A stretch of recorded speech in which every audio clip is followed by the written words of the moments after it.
நாங்கள் ஒரு வகையில் பெயிண்ட் வேலை முடிஞ்சிச்சு. இப்போ ஃபுல்லாக வீடியோ எடுத்து உங்களுக்கு காட்ட போகிறேன், வாங்க பார்க்கலாம். பார்த்தீங்களா, இங்கே வந்து ஃபுல்லாக எல்லோ லெமன் கலர் அடித்தாச்சு. ஃபுல்லாக அப்படியே உள்ள உங்களுக்கு தெரியும்.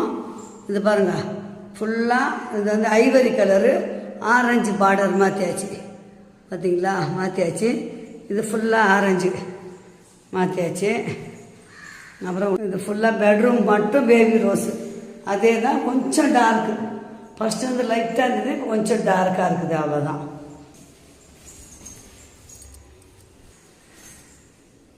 கிச்சனில் மட்டும் இந்த கலர் ஏற்கனவே காட்டியிருப்பேன். இந்த கலர் ஃபுல்லாக ஒரு ப்ளூ மாதிரி வித்தியாசமாக இருக்கட்டும்னு கொடுத்துருக்கோம். நல்லா இருக்குங்களா பார்த்து சொல்லுங்கள். அவ்வளோதான். அம்மா வீடு ஃபினிஷிங் பெயிண்டிங் வேலை முடிஞ்சுது. இனி அவுட்டில் பார்க்கணும். ஓகே, சொல்லுங்களா.